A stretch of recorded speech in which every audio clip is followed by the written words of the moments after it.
Ethic and Hedge are on the ground floor of a massive tower.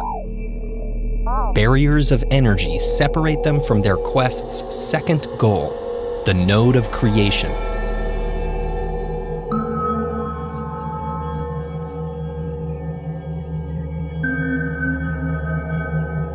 To reach it, Ethic must use 3 energy streams to climb the tower. As soon as she steps forward, a timer will begin, counting down from 60 seconds. At the back of the room, there's a basin made of invisible towers that can hold energy between them. After 1 minute, a torrent of energy will pour down from above, filling 1 unit at a time, with a force field preventing it from spilling out the front or back. During the 60 calm seconds, Ethic and Hedge must decide exactly how many units of energy will fall. For each of the 3 challenges, they must choose the amount that will fill the basin exactly. If they do so, the energy will propel them further upwards. But if they get the amount at all wrong, the energy lift will fail, dropping them. Diagrams on the walls illustrate some examples. This configuration will capture exactly 2 units of energy. This configuration will capture 4, 3 here and 1 here. And this one will also capture 4 because any energy on the right would spill out. The energy will rain down in such a way that it'll only overflow if there's no space that could hold it. Hedge can make 1 tower of blocks visible at a time and count how tall it is, but he can't look at the whole structure all at once. How does Ethic program Hedge to figure out exactly how much energy each basin can hold? Pause now to figure it out for yourself.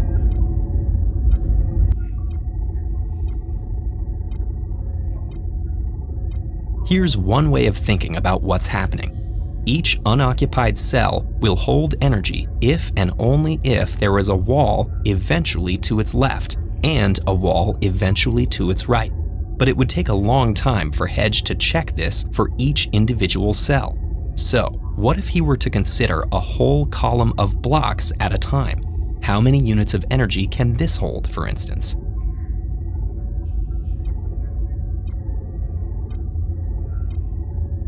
Let's analyze the problem by looking at our example. There are 5 columns of blocks here. The leftmost one can't hold any energy because there's nothing higher than it. The second stack can have 3 units above it, as they would be trapped between these 2 4-block stacks. We get 3 units by taking the height where the energy would level off, 4, and subtracting the height of the stack, so that's 4 minus 1. The third stack is similar, 4 to the left, 4 to the right, and it's 3 high, so it'll hold 4 minus 3 equals 1 unit. The fourth stack and fifth stacks have nothing higher than them to the right, so they can't hold any energy. We can adapt this idea into an algorithm. Considering 1 column at a time as the point of reference, Hedge can look to the left stack by stack to find the height of the tallest one, look to the right to find the height of the tallest one, and take the smaller of the 2 as the height the energy can fill up to. If the result is higher than the column in question, subtract the height of the original column, and the result will be the number of units that column can hold. If it's equal to or below the level of the column in question, the energy would spill off. Hedge can apply that to an entire basin with a loop that starts on the leftmost column and moves right, 1 column at a time. For each column, he'll run the same steps. Look all the way left for the tallest, do the same to the right, take the lower height of the 2, subtract the original column height, and increase the grand total if that number is positive.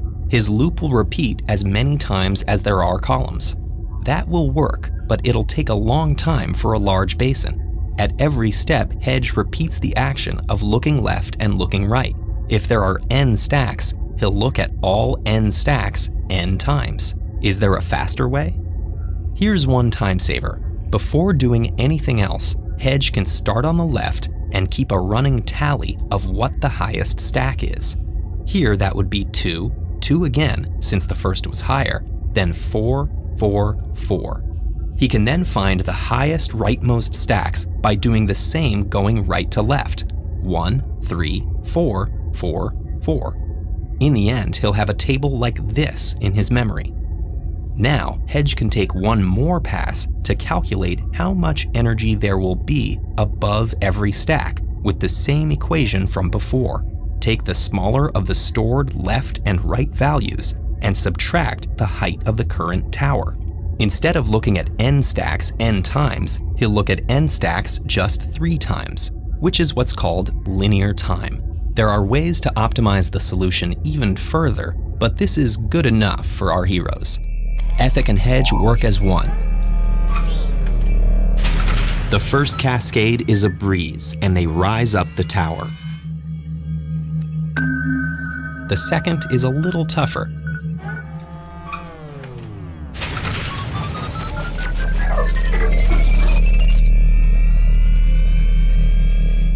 The third is huge, with dozens of stacks of blocks. The timer ticks down towards 0, but Ethic's program is fast. She gets the wheel in position just in time.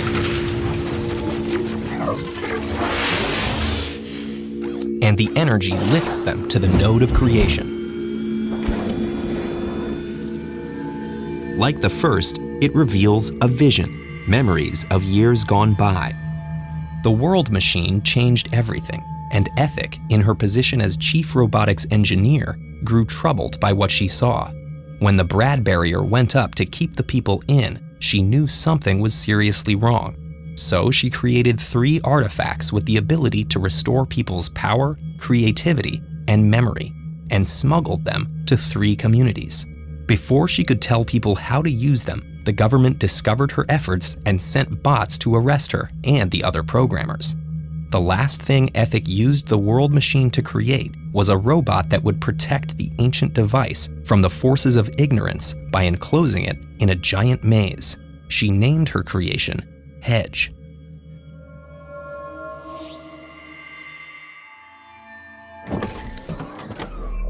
Without warning, the energy lift flickers, then fizzles out. Continue the adventure in episode 8 of Think Like a Coder, or restart the journey with episode 1. And don't forget to subscribe.